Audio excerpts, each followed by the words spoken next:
Hi, it's me again, and do you know what? Ofcom has been taking a bit of a look at the BBC, and its conclusions were you should dare to be different. Well, they're already pretty different, aren't they? Well, let's take a look at this report and we'll see what we think about it anyway, shall we? The BBC should dare to be different so it can connect with wider audiences, according to regulator Ofcom. Ofcom published its fourth annual report today on the BBC's performance to assess how well the BBC has served UK audiences so far during the charter period.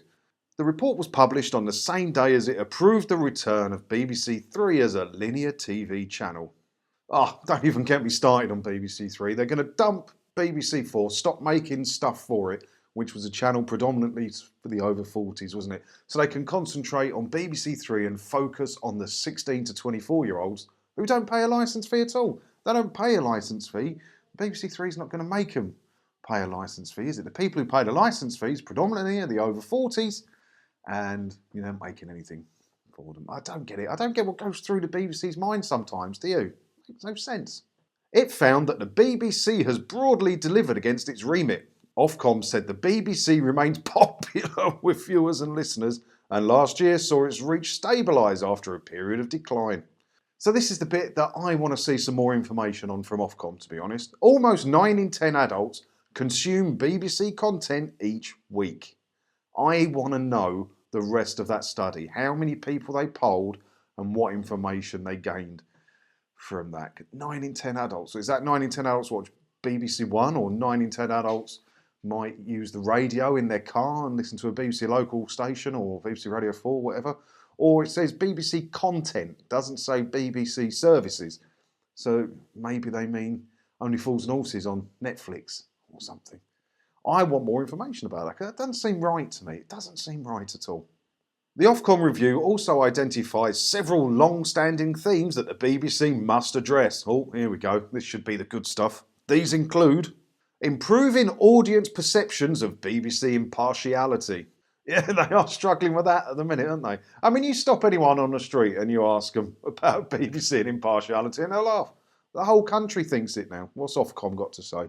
Ofcom said the BBC remains the most popular source of news in the UK. Sadly, that is true. Yeah, it is a sad fact, but that is true. But while audiences score BBC TV News highly for accuracy and trust, audiences consistently rate it less favourable for impartiality, with a 55% giving it a high score. 55% still better than I thought it would have been. Right, here we go. So Ofcom have said it must address remaining relevant to its whole UK audience. Yeah, it's not though, is it? It's not. Around 3 in 5 adults have a favourable impression of the BBC. Really? I want to know the details again. How can they put a statistic in there and not give you the link to the main information for us so we can take a look at it ourselves to get the full picture? Because you can use statistics to prove anything, can't you? 9 out of 10 people know that. But while disabled audiences, 53%, people in Scotland, 49%, and those from less well-off backgrounds, 53%, are less satisfied. Younger people aged 13 to 34 spend much less time with the BBC each day, just over an hour, compared to 2 hours and 23 minutes for the average adult.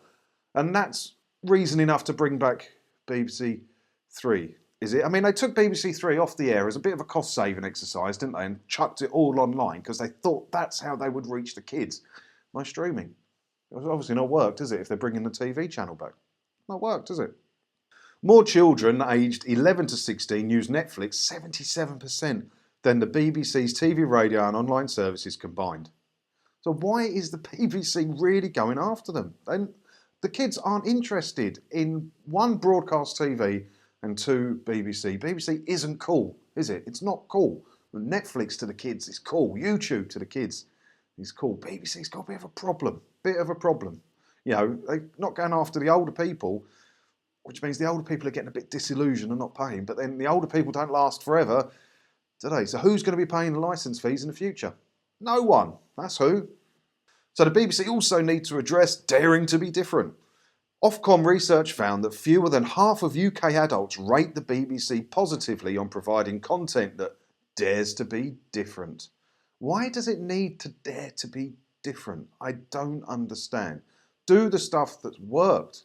You know, Only Fools and Horses was superb. It wasn't very different. It was your standard by the numbers sitcom, wasn't it? But it was fantastic. Same as Fawlty Towers, standard by the numbers sitcom, but fantastic. Even the Royal Family was pretty good until like the later ones got a bit pony, didn't they?